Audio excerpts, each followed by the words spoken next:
What is going on, people? And welcome back to Chelsea Fan TV. Welcome back to another live stream. It's me, got myself again, back by some demand, whether it's popular or not, who knows. But we are here to talk about the Chelsea game coming up tomorrow. Return leg against Copenhagen. I'm just going to touch on that, my thoughts on that, where we go from here. Touch a little bit on kind of the coefficient as well. Obviously, we had the games. We got the games tonight plus the game yesterday with the Champions League. Liverpool going out and just what that means and everything going forward. With my very limited knowledge on the subject, but big up everyone. I think people are kind of just rocking up as we go. So if you are here, smash the like button, subscribe if you haven't already. Well on our way to 250,000. If we get it, that would be amazing. But yeah, big up everyone. I see everyone just kind of flooding a little bit now. But yeah, just going to go through, as I said, just for a few bits, mainly looking at the game tomorrow, how my thoughts on it. You can kind of guess by the title, but just go for a few. Yeah, let's kind of just get into it then. Obviously, you've got a return leg against Copenhagen tomorrow, coming off the back of a 2-1 win against them away from home. And yeah, and just where I see kind of our squad, who I think should play and things like that. And I think first off, I will say, as the title just states, this needs to be comfortable. You know, this needs to be an easy win. Like this needs to just be. I'm not going to say domination or an annihilation or something like that, because I think we're not in a position form-wise to be doing that. I think if you look at our squad, it's good enough to do that. But I think if you look at where we're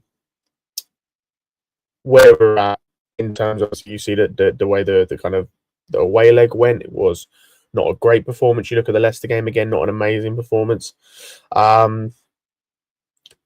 It's something we need to build on, and I think it's a game. You know, we can go in with confidence. I think how much confidence you can have, but I also think because we're playing a team that's not in great form. I'll touch on that in a bit, but they, like, this Copenhagen team aren't amazing. You know, missing their best attacker in Bardghji. I think he's still out currently. Let me check if he played in their most recent game. I don't think he did.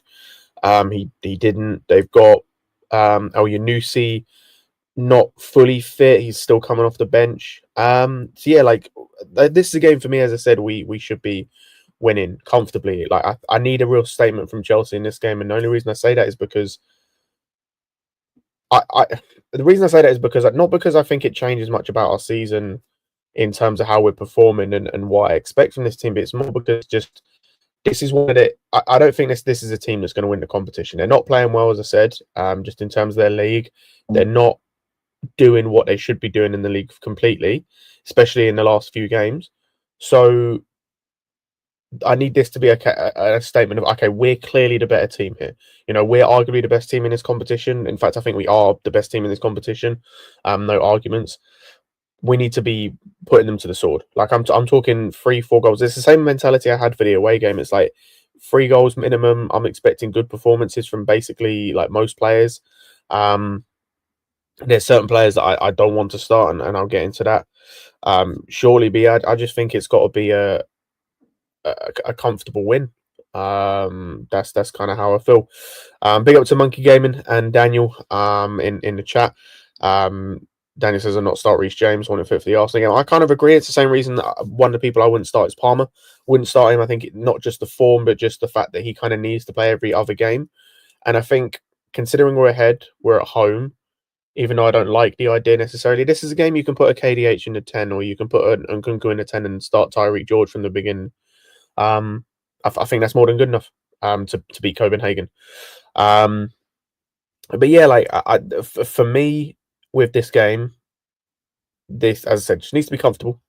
Need to start building some momentum a little bit. Obviously, we have a little bit, but we've played Leicester, Southampton, and Copenhagen once. If we can win another game, get 4 wins in a row in all comps, take to the Arsenal game. They're obviously not in great form. They'll win tonight, or they'll go through tonight. I have no doubt about that. But we need to start building something a little bit here. But yeah, in terms of like the lineup, kind of for me, as I said, I'm not starting Palmer. I'm not risking him. No reason to. He doesn't need to play. I would not start. I probably wouldn't start Caicedo as well. Again, just for rest sake, but we don't have Lavia in the midfield, and I don't think he starts a Mugu personally. Apart from that, yeah, the problem is there's not a lot of options. I think let's go through it like kind of back to front. I think it's gonna be the easiest. But for me, I start off with Sanchez in goal. I would start Sanchez. I don't like him as a player, but I would prefer him to play in these games. He won't. It's probably going to be Jorgensen. Is what I think based on Maresca's comments after the Leicester game about the goalkeepers. But yeah, so I would start Sanchez, but it'll probably be Jorgensen. I think left back is kind of a necessity, and it being Cucurella again, it's annoying. But there's not much else we can do, unless you maybe want to like put a centre back out there in Badiashile or Colwell when they're basically told don't really get forward at all, like, and they just become part of back three and they don't invert. It's potentially an option. I don't know how much I like it. Back two. I wouldn't start Fofana. I don't think there's any need. I probably would start Badiashile in this game, regardless which position you want to play him at, just because I think he's back. I think he was on the bench in the last game. I will double check. My apologies if I got that wrong. Let me have a look. Leicester. I was not wrong. He was on the bench. See, I'd start. I'd start Badiashile in this game at centre back. I think you give him some minutes. And again, we're up. We should be winning. We're at home.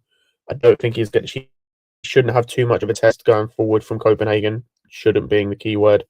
But yeah, I'd start him. And then, honestly, my feelings with the centre back. Oh yeah, Fofana's not in the Conference League, so I completely forgot about that. Good.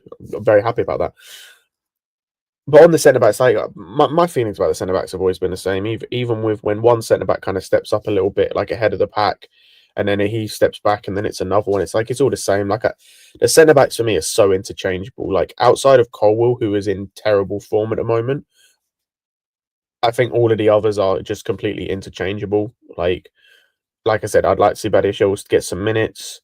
If it's Trev next to him or it's Tosin, like, I don't care, for lack of a better term. Like, it doesn't bother me. I think whoever plays, I won't mind, because ultimately, I know against Arsenal, we'll probably play the same back line that we played against Leicester, minus maybe Tosin out and Reece James in. So it's probably going to be Fofana and Fofana and Colwell again for the first time in a while against Arsenal. So like, screw it. Start Chalobah in this game. Like, he's not starting against Arsenal. So it is what it is. And then right back. Scratch that. Oh, Jesus. You're going to have to play Chalobah at right back. Or Josh at right. Actually, no. Play Josh at right back. Yeah, I'm playing Chalobah at centre back and I'm playing Josh at right back. Like, Achimpong needs to get minutes. I'm getting tired of this nonsense now with him. There's no reason he should have been dropped when he got dropped. And I think just the treatment of him since the whole Bournemouth thing has been a bit bollocks, to be completely honest. But yeah, that would be the midfield I go for. Sorry, midfield. The defense I go for. In terms of midfield, I think Enzo has to start. And as much as I would like to see someone like a Mugu get minutes, he's not. So put KDH in there. And then the front line, Jesus. We are so starved of options. Christ almighty. I want to see George start. I don't care where, on the right or the left. Don't really mind.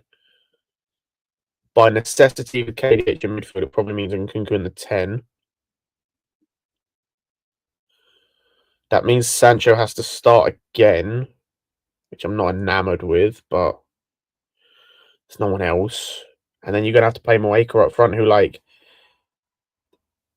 This is not... What I'm about to say is not an indictment of Maresca or anything, because his kid's 17, but, like, you can tell when he played against Copenhagen the other night, you can tell he's 17. Like, you can tell he's, like...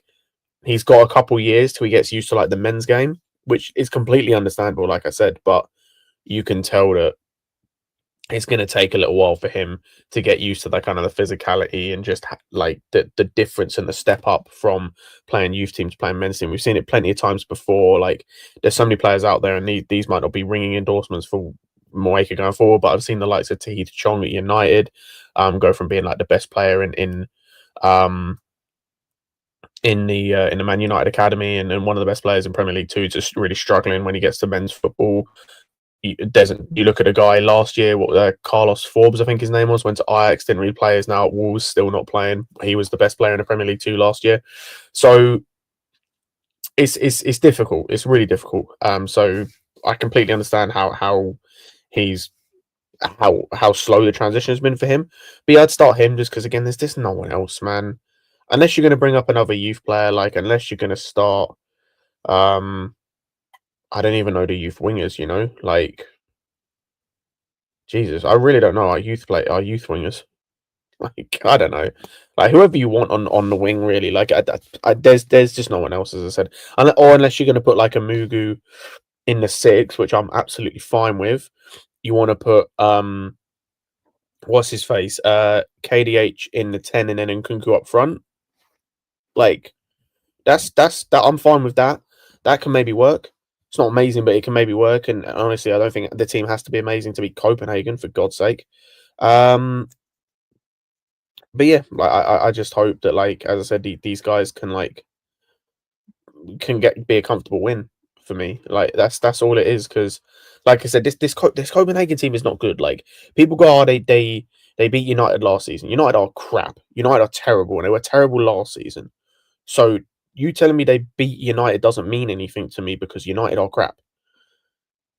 And even if they did beat United, they're now in the Conference League and they're second in their league currently because they drew another game. Like their last 4 games, right? I was looking at this beforehand. So their last 4 games in all comps, you've got a draw against the team in 10th, the loss to us, a draw against the team in 9th, and then a win. But the team they beat in that one win, the team that were second and now first above them in Midtjylland. So, like, they're not in great form either.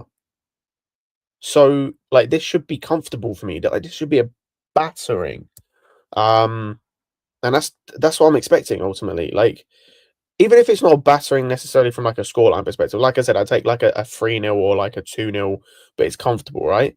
But I'm talking like you can't be letting them have the chances they had last time in their away leg. You can't be letting them have the couple chances that like Leicester had. Obviously, they weren't massively clear, but I'm saying I just want us to put our like impetus on the game. You know, like make it our game. They have to play against us. They have to play like against like they have to play like a difficult game, so to speak. Because yeah, I just can't be dealing with another like terrible game to watch personally. Because I just it's not enjoyable when it's like that personally. And also like I said, I just want us to like show that we are actually the favourites in this competition, comfortably. But yeah, let's see what some of you guys are saying in the comments. Yeah, Daniel's agreeing with me. Chalobah right back, like that, bro. When I realised I got to right back, and I was like, oh wait, we've got no one. I was like, yeah, screw it. Chalobah right back or Achimpong, like I said, just someone like that. As saying I'm sick and tired of this manager and it's boring football. I'll be honest, I'm not there yet. Because I think the football we've seen this season, I think the football can be good. I think it has got worse because of some of the people we've got in the squad from missing certain players, but also just I think certain players have shown they're not capable of playing the system and they're not good enough.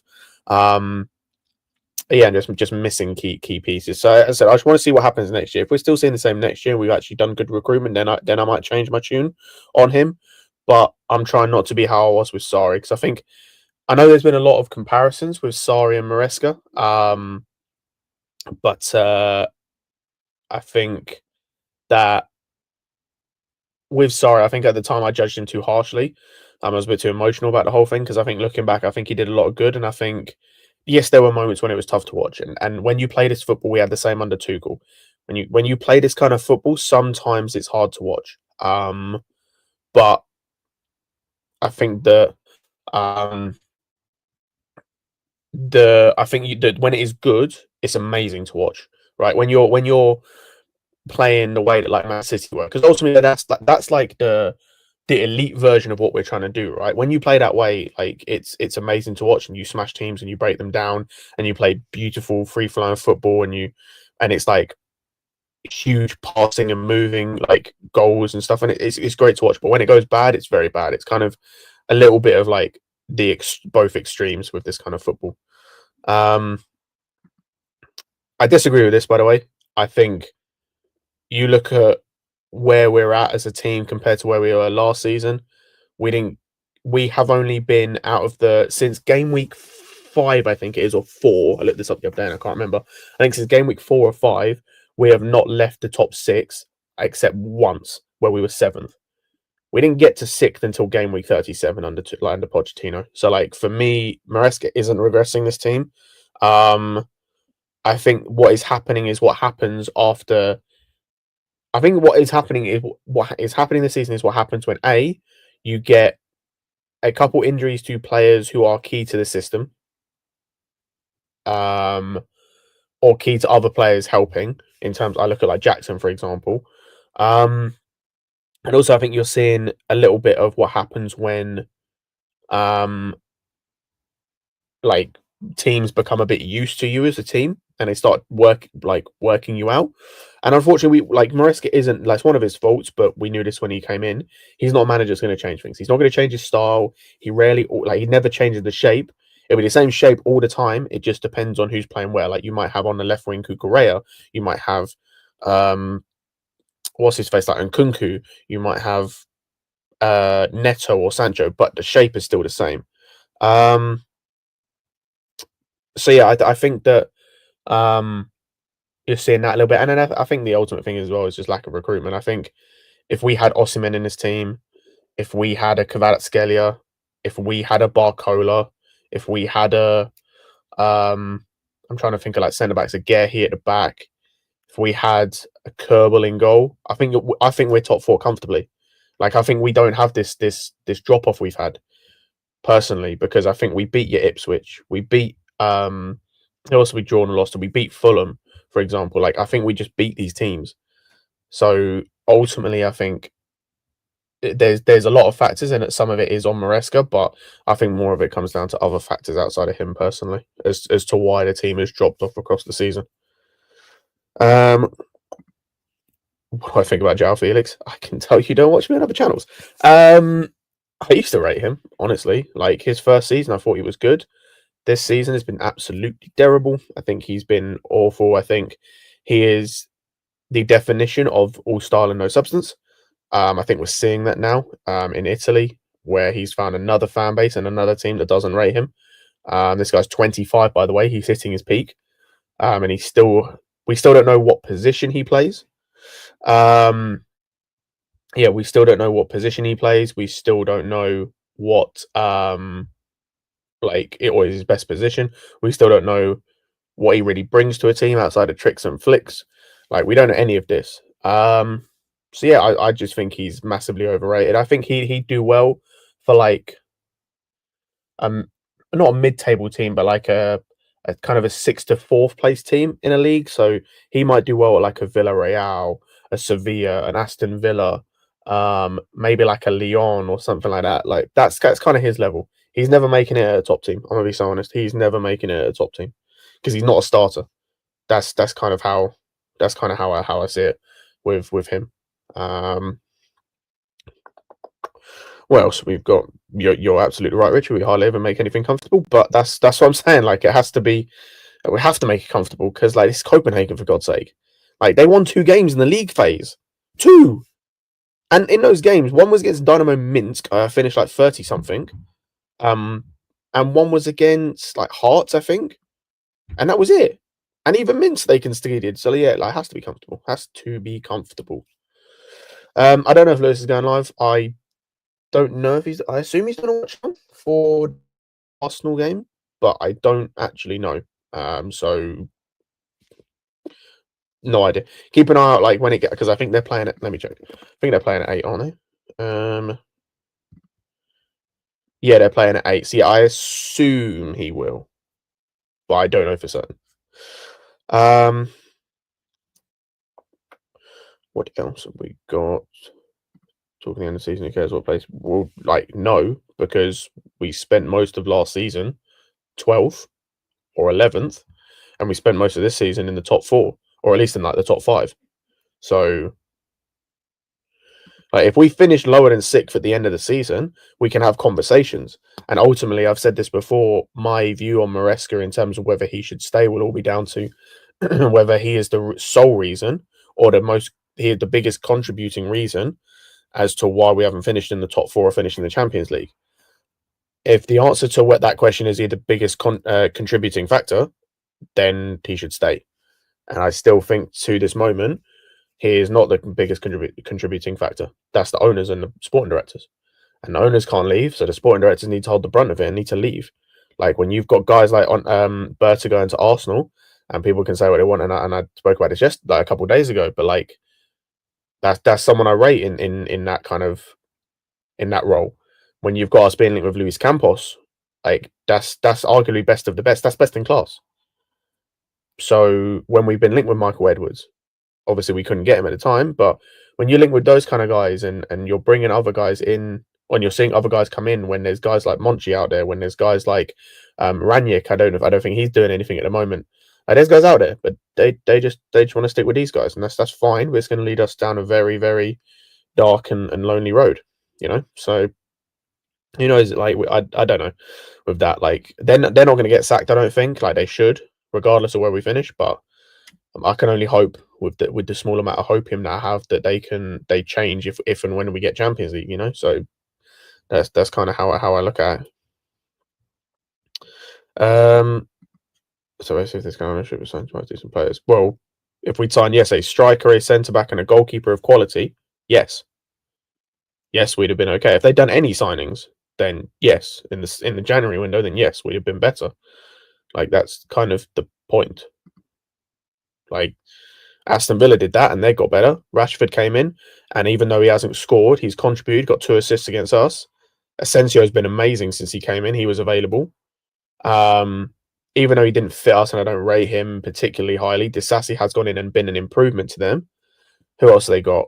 I think it was just those. Oh, they got that other right back, Garcia, who I think is reacted slowly. He's probably been the slowest guy to react, or to not react, adapt. That's the word I'm looking for.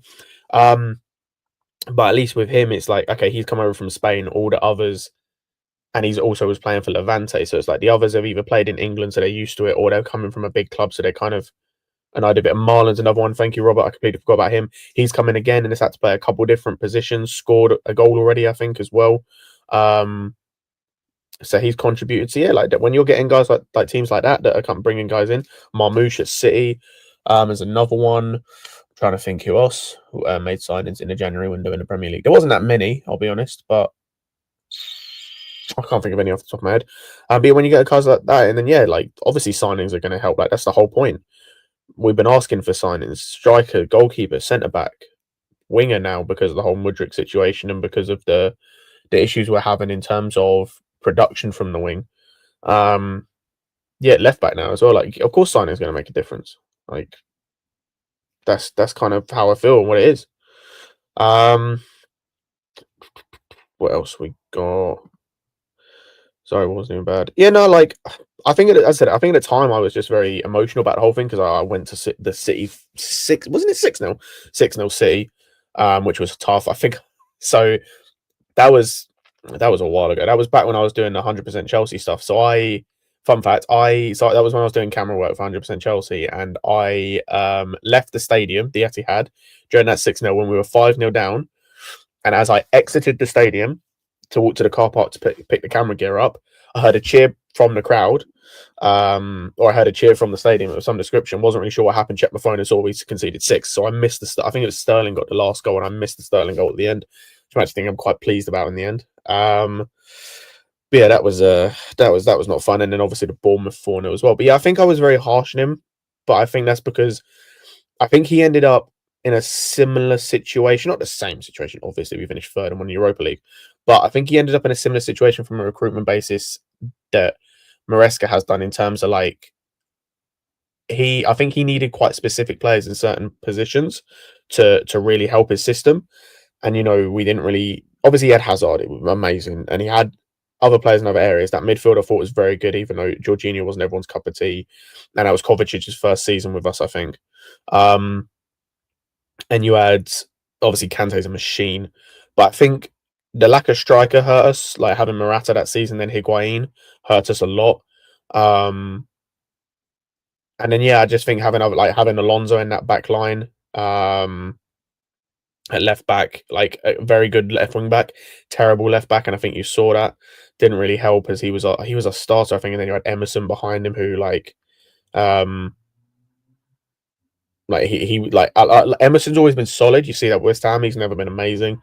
So I think he was in a similar situation, but I think it was different, obviously. So we finished third, and I think some of that recruitment or lack of recruitment was also down to him not requesting players quite as much. But as I said, I think I look back on Sarri's time with a lot more fondness now, especially because of what he did as well, like you mentioned, for like Cho, Loftus-Cheek and things like that, where like he really helped their game. Kante as well. Like I think he really helped a lot of players' games. And it's just a shame with some of them, maybe like Cho and Loftus-Cheek, that through other reasons, no fault of their own, they ended up in kind of difficult positions, mainly due to injury. Would I take? Yes. That's the first signing I'm making. Like that is, they're never going to do it, but that is the signing I would have prepared to do day one of the window opening. Like I don't care that we're in America. I don't care that the Club World Cup's going on. I'm saying you need to like. I'm not saying they have to play, obviously. I don't think they can, but I'm saying you have to have them ready to hold the shirt up in the press conference room with someone, whoever it may be, Winstanley, Stewart, Bowley, Eggbali, the kit man, the dinner lady, whoever it is, I don't care. Hold with the shirt on the day of window opening. Like, and it needs to, when I say they, I mean Osimhen or Isak, preferably one of those two. Maybe Gyökeres is a third on the side sort of thing. But yeah, absolutely. That's as I said, first signing I'm making, swiftly followed by a centre back, and then swiftly followed by a goalkeeper. Yeah, I did see Liverpool yesterday. I don't care. It's Copenhagen. Still need to smash them. Liverpool playing PSG, playing a very good team who they got battered by the week before. So like we're playing Copenhagen. They're second in the Danish league. They are not in good form. They're not great. Like they need to be put to the sword. If we're not putting them to the sword, how am I expecting us to beat Victoria, who were the only other unbeaten team in the league? How am I expecting us? Sorry, in the league, in the Conference League. How am I expecting us to beat a Real Betis team who have gone and got Anthony, another January signing, gone and got Cucho Hernandez, another January signing, started very well, even though he hasn't scored. They've got guys like Bakambu coming off the bench, scoring. I think he scored in their last. I think he scored against Victoria. Excuse me, actually. Like they've got guys all across their team. They're in good form now. They're contributing. How on earth can I expect to beat them if we can't beat a Copenhagen team that's without their two best attackers, are second in their league, and aren't even playing that well? And won 2 games before playing us in the Conference League. Like that's no disrespect to Copenhagen, but like I need put to the sword, finish them, Mortal Kombat style, like finish them. Like that's just what I'm expecting personally. Like if it's not, then I'll be pissed. Like I'll be annoyed. Obviously, depending on the circumstances. Like unless he plays all youth team and we don't perform, then I kind of understand it. But I'll come from Maresca at that point. But yeah, like I said, it just needs to be that way. That's what I expect. Ultimately, big up Fatter in the chat as well, and big up Woodshed as well. That's who do you reckon, bro? I don't know.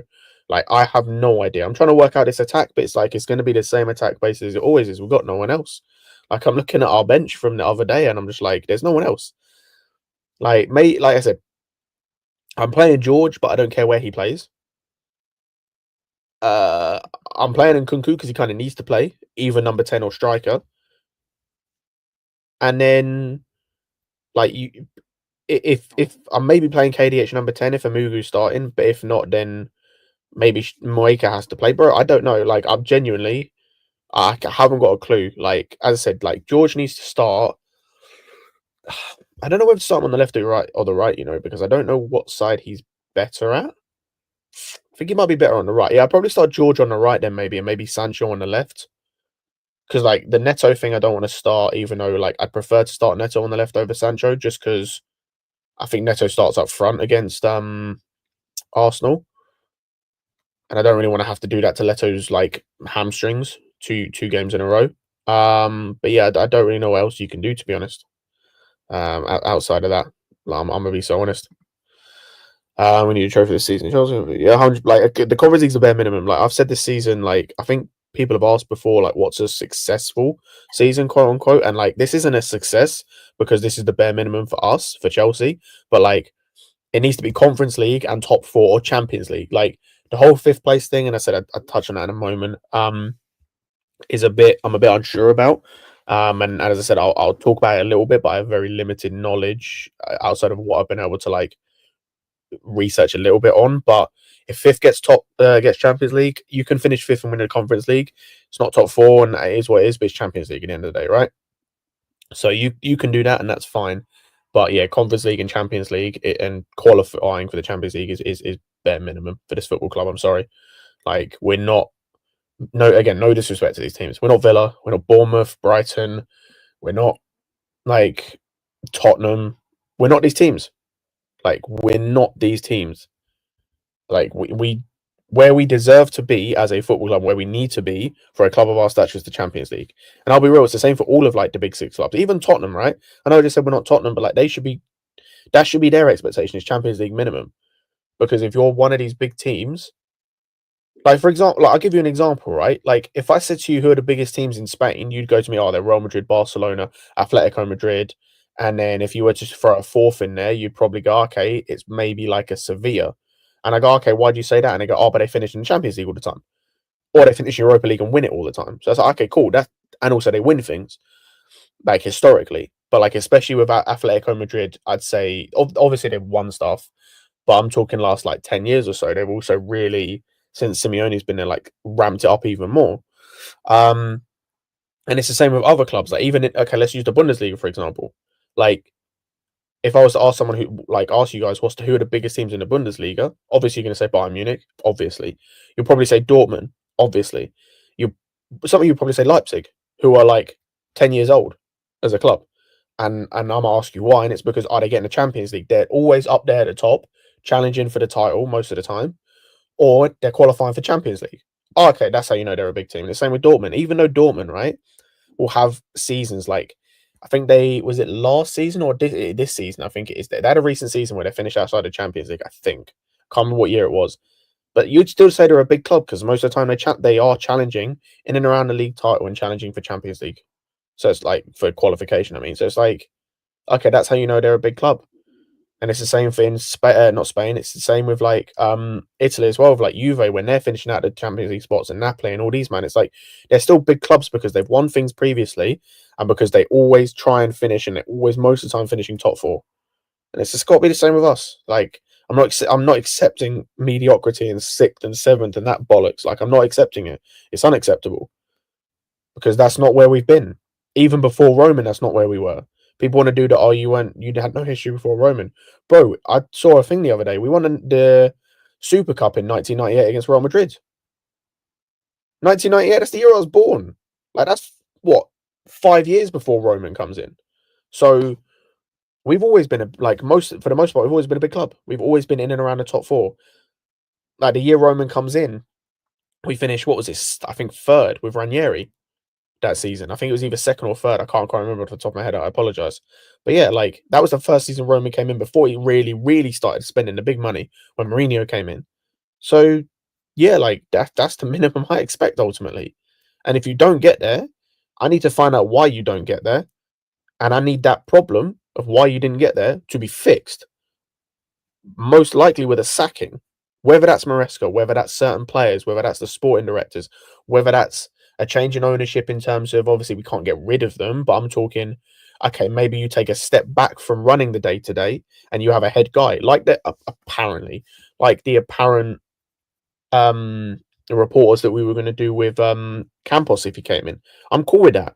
You tell Egbali and, well, mainly Egbali and Clear Lake and Feliciano, cool. You take a step back and just watch the money come in when we win stuff. Hand the reins over in terms of the day-to-day football stuff to a Campos, to a Edwards. Or can't get Edwards now, but a Campos. Can't get Berta now. Monchi probably won't come because of what's his face, but like someone like that. See if Cheeky fancies coming to London, you know. Yeah, that ultimately that's what we should be doing. Like, you fix problems, and the problem is we're not in the top four right now. And if we don't finish top four, that's a problem. You fix that problem. I don't care how you fix it, but it's got to be fixed. Like, because next season, I expect a title challenge. Fuck finishing top four. I expect a title challenge next season is the minimum. We showed we could do it this season with a squad of, I will say, mostly decent to good players. Obviously, some duds, but with also an inexperienced manager and a lot of inexperienced players. You get the right signings in the summer. You get Osimhen, you get Kerbal, you get Gehi potentially. You get a, I don't know, for that left wing. Let's just say Barcola's available again. You go and get Barcola, right? Cool. That's like, with those additions, with what you already had in Parma, Enzo with the way he's performing, Caicedo, if Fofana can stay fit and take a step up, or even if he can't, if potentially Colwell can go back to how he was at the start of the season, take a step up, potentially with Cucurella in the team, with James, a fully fit James in there. Like, these are players like who have either previously won stuff with us in a couple of instances, but also these are guys who have potentially won stuff elsewhere, or they're guys who are performing to a level where they can win stuff in your Caicedos and Cucureras and stuff. Like, with the right additions, we can 100% challenge for the title, especially with the changing that's going to be happening across the other teams.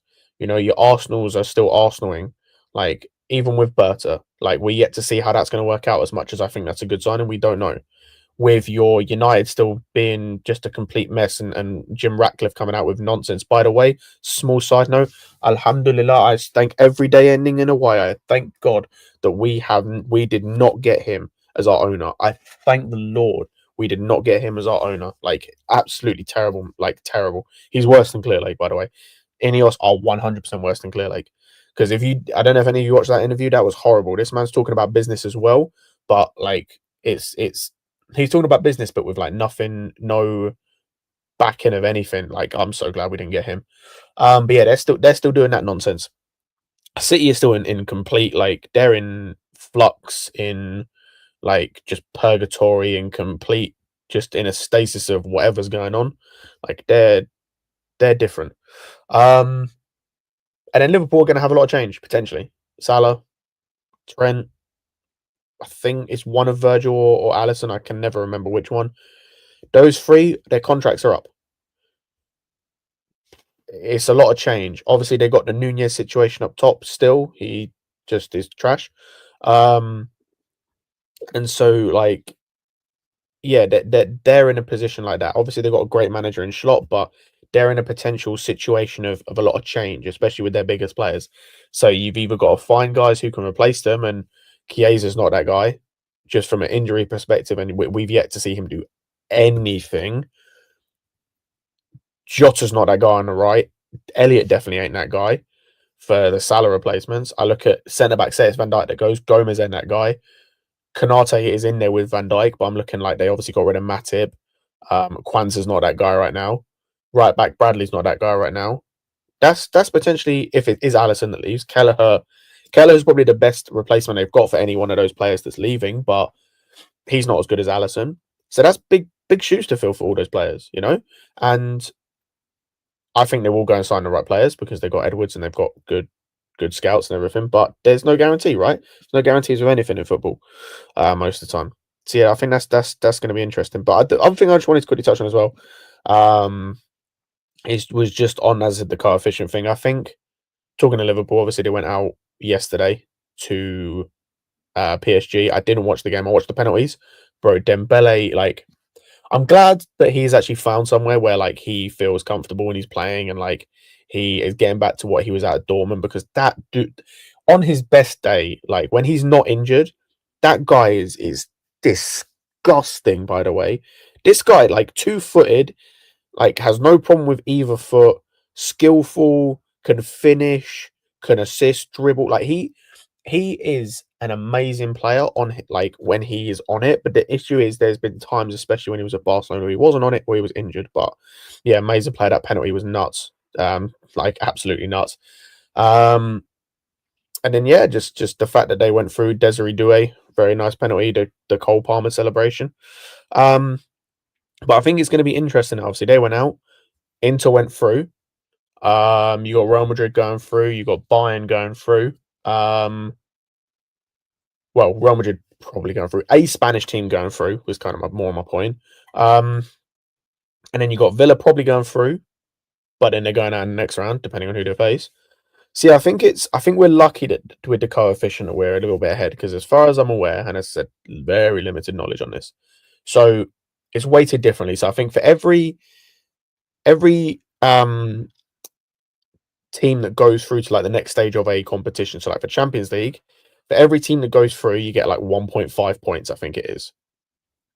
Then for the Europa League, it's 1 point for every team that goes through, and then for the Conference League, it's 0.5. So I think then it's also weighted as well. This is the part I didn't understand when I read up on it. I think it's weighted for like different stages. So I think you obviously get more for like getting to the final and then winning it, and excuse me, and whatnot. So like I don't know how it's going to shake up. I think the whole Liverpool thing has put a bit of a spanner in the works. And I think depending on who else goes out, obviously we could see this week. I think, as I said, Villa go through. I think they're 3-1 up, and they played in Bruges, so I think they're fine. You've got us going through. I think United and Tottenham, they're both sticky. I think United could go through, Tottenham maybe, but like that's not easy games for both of them. So you're looking at potentially only 2 English teams potentially into the next rounds of their respective competition, and then obviously us. I think we should win the competition, so you get some points there. But again, I don't know how the weighting works. Villa, I think, go out next round depending on who they're facing, and I think United and Tottenham are not winning the Europa League. So then you're in a sticky situation. I think that what we're relying on basically is, I think that we're relying on the Italian teams going out, because I think as soon as the Italian teams go out, we're fine, because then the only country that can overtake us, I think, is Spain. Oh yeah, I forgot about Arsenal. I always forget about Arsenal. They go through. They're not winning a competition. The moment they play a Real Madrid, Atletico Madrid, Bayern, who else is in there? Even Inter, I'd back to beat them. To be completely honest with you, like they're getting smashed. They're getting, bro. I need a Real Madrid hat. No, I need an Atletico Madrid. Like I need. Yeah, I need Diego Simeone to do something for me. You got to beat Real Madrid, and you got to batter Arsenal. I need Griezmann to do the L dance. I need Conor Gallagher. Just the one time I'm going to rep you. I need Conor Gallagher to just clatter Declan Rice something fierce, and clatter number 5 something fierce when he comes off the bench for his 10-minute cameo. Yeah, I just need like a domination there. I completely forgot what I was saying. Oh yeah, but I think so. Like obviously, I think we're going to win the competition. I think we should win the competition. Aston Villa going out, Arsenal going out. We're going to probably be the only English team left, potentially, after not this round, the next round, potentially. As I said, I think what we're relying on is the Italian teams going out, because then Spain is third, basically, and they'd be the only country that could overtake us, because they'd overtake Italy and then us. So I think as long as the Italian teams go out, I think we're fine. But like I said, there's so much more maths to it than I'm giving it such a simplification, an oversimplification for what it actually is, and I don't know, like, fully, to be completely honest with you. Like I'm just going to come out and say that, like, I don't know. I'm not going to pretend like I do, because yeah, that's just a bit daft. But yeah, I think we'll be fine. As I said, I think ultimately I'm going to have the same stance though that I had last season. Stop relying on other teams to get you in the Champions League. Do it yourself. Like finish 4th, and none of this matters. Finish 4th and win the Conference League, and it doesn't matter. And it's like, okay, cool, we can not get 5th spot. Who cares? That's for City or for Newcastle or for Bournemouth or for Villa to worry about, right? Get top 4, and it does, or top 3 or whatever. It doesn't matter. Once you start getting to the point where we were last year, like, okay, we're 6th now or we're 5th, but it's like if this team wins, like if Liverpool win the league title, then okay, or not the league title, win the Champions League, okay, then we could potentially get in. And also if maybe City win in the FA Cup, then okay, we maybe get Europa League instead.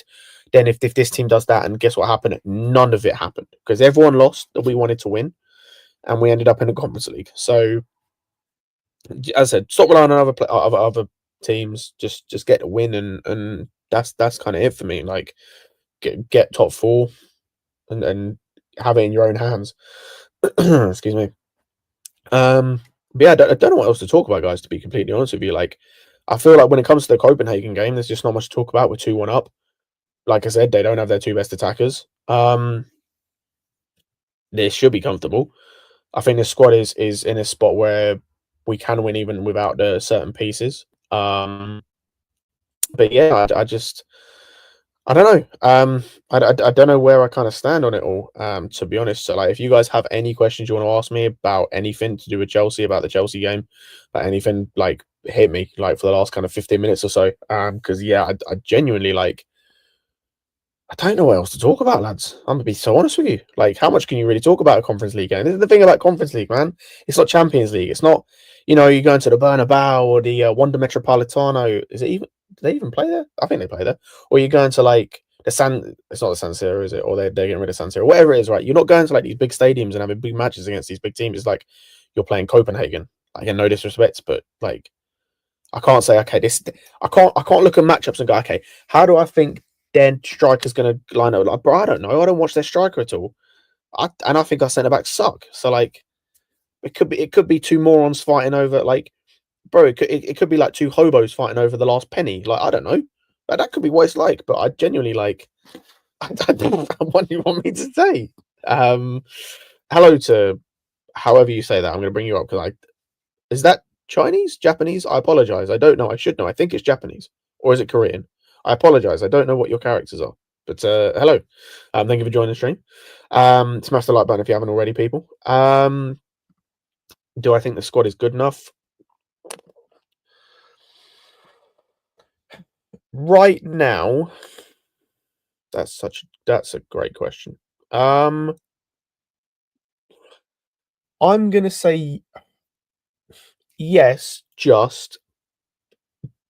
I would say it's good enough to finish in the top, what is it, 16, I think, for the Champions League. Let me have a look. Champions League table.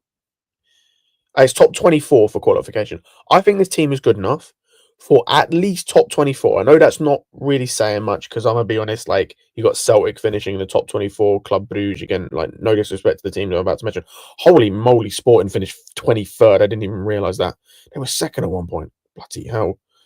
Yeah, you got like Brest in their first ever Champions League campaign finishing 18th. Like PSV finishing 14th. Like, yeah, I think we're good enough to finish like in the top 24. I don't think we're good enough with the squad right now with no additions to finish in the top 8. I'm gonna just say that outright. Like, I'm sorry, we're not beating Madrid, either of them. We're not beating Bayern Munich. We're not beating who else was in there? We're not beating PSG. We're not beating Atalanta right now. Like, obviously, depends what happens with them. I don't think we beat Leverkusen, Inter, Barca. Like, I just don't think we beat these teams, right?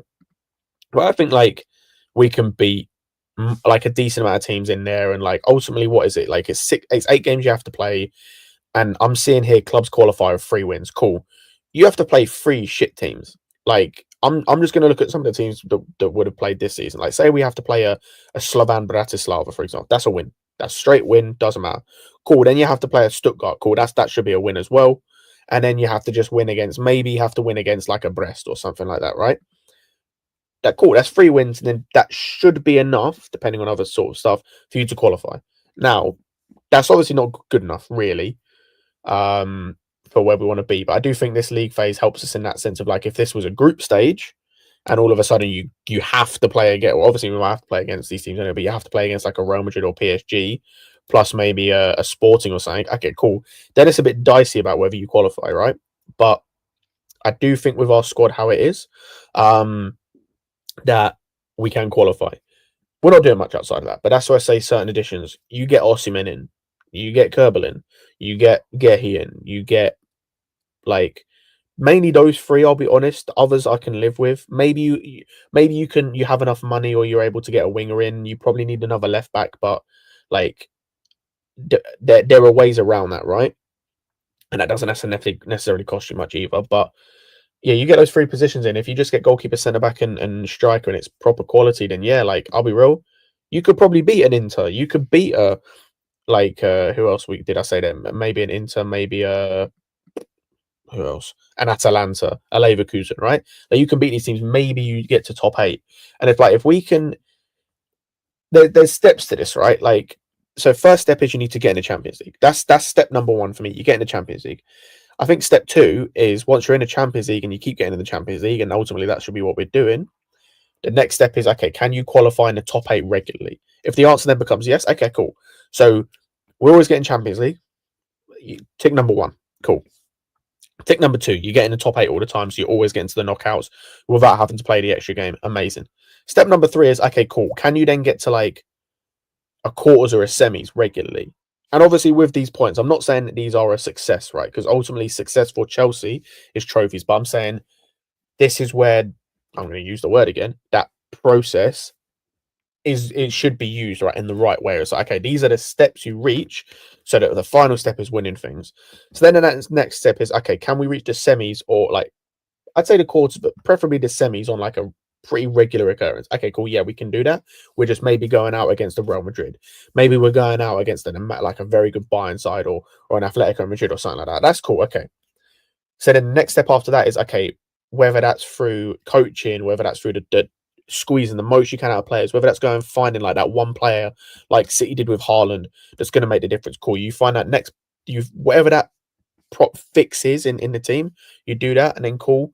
That's then you then go and do that, and the next step is winning the Champions League. And as I said, that's the goal.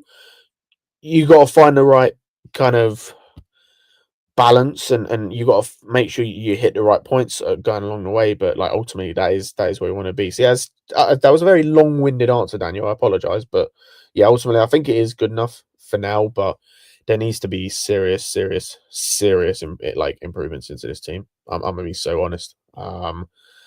Because yeah, there's it's just not good enough in certain areas. Like the defense, especially. I'm worried for this defense next season in the Champions League. I don't trust like damn near like no other defenders outside of Reece and Cucurella. There's no one else I trust in the Champions League. I'm gonna be so real with you guys. Like there's no one else. Tosin's never played in the Champions League. Doesn't know what it's like. Like him, bro. I'm imagining him against like an Mbappe or a Griezmann. He's gonna get rinsed. Same with Colwill. Who else? Same with Fofana, honestly, even though he's probably our best centre back. Same like Chalobah's the only one who I think he's got experience, but with how he's playing at the moment, he'll probably get rinsed. Badiashile the same, and Disasi's the non-factor. So yeah, all these guys just get rinsed. Same with Achapom as well, and I just wouldn't expect anything else because he's 18, for goodness sake. So like I'm expecting him to get rinsed. So yeah, it's gonna be an interesting one next season. I think it's I just need Champions League, man. I can't do this for a third year, man. If we do it for a third year, that will be the longest we've ever gone without Champions League, I think. In like since Roman's been here. So since 2003, I think it was 2002, 2003. This will be the longest period we've gone without Champions League if we don't get Champions League this season. That's unacceptable, man. That's straight unacceptable. And like I said, if that happens, sackings, problem solvers. I need it to happen. There's nothing else I can take. There's nothing else that I would expect outside of that. And I don't care where it comes. If it has to be the manager, I'm gonna be annoyed. Like I'm gonna be so real. I'm gonna be quite annoyed. But excuse me. Yeah, I'm gonna be so annoyed. But yeah, like it then has to be followed by the sporting directors. If these, I'm trying really hard not to swear on that small bit, but if these clowns, if these bastards are still here, if they outlast Maresca, which they probably will do, I'm in no like under no illusion that could happen. If these bastards outlive him, I'll have no words. I'll just have no words at that point. Bear with me 1 second, guys.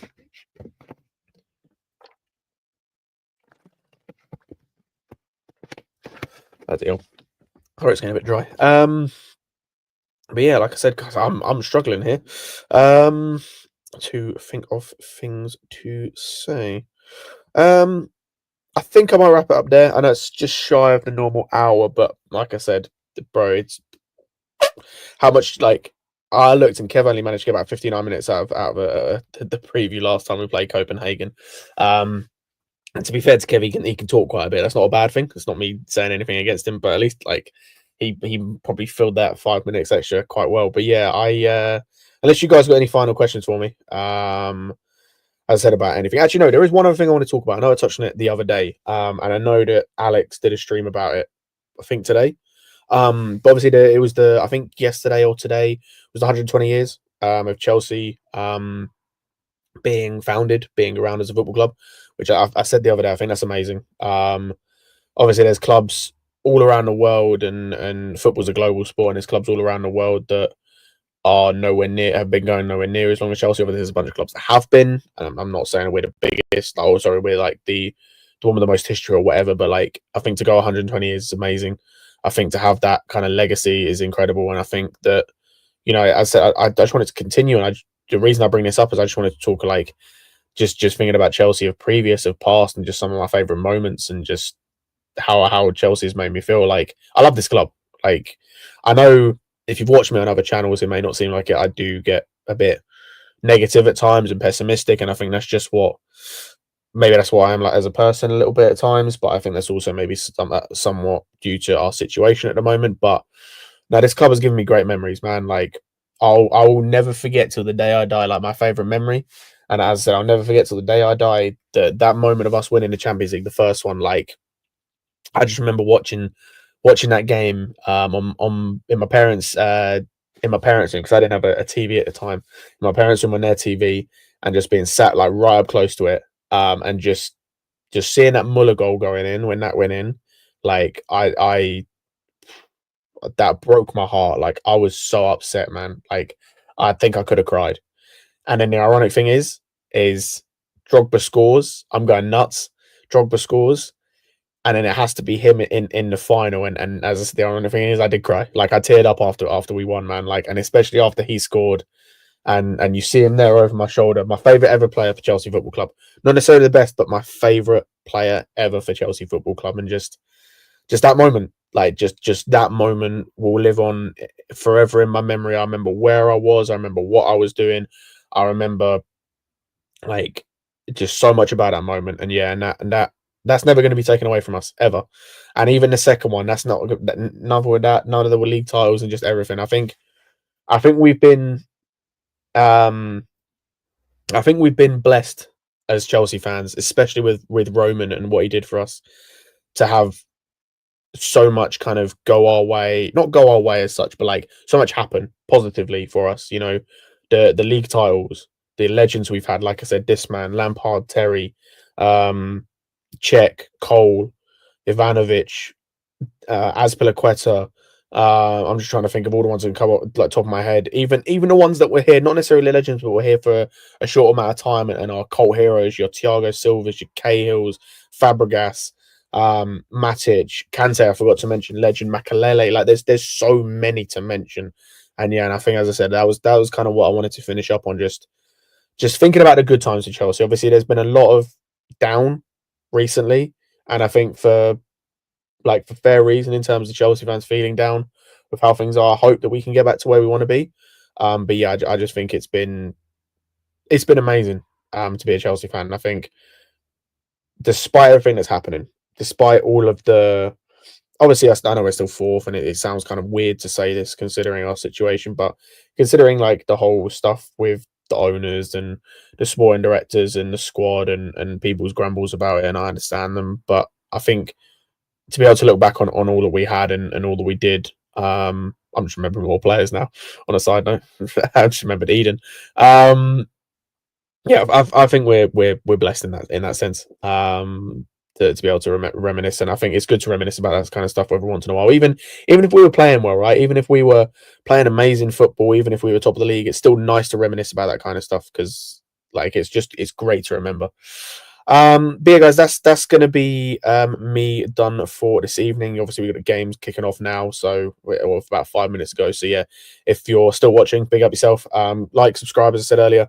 I've got more content coming out the rest of this week. We'll have more videos or more lives tomorrow. We've got the game tomorrow as well, 8 p.m. And then we've got the and big up to everyone that's going as well.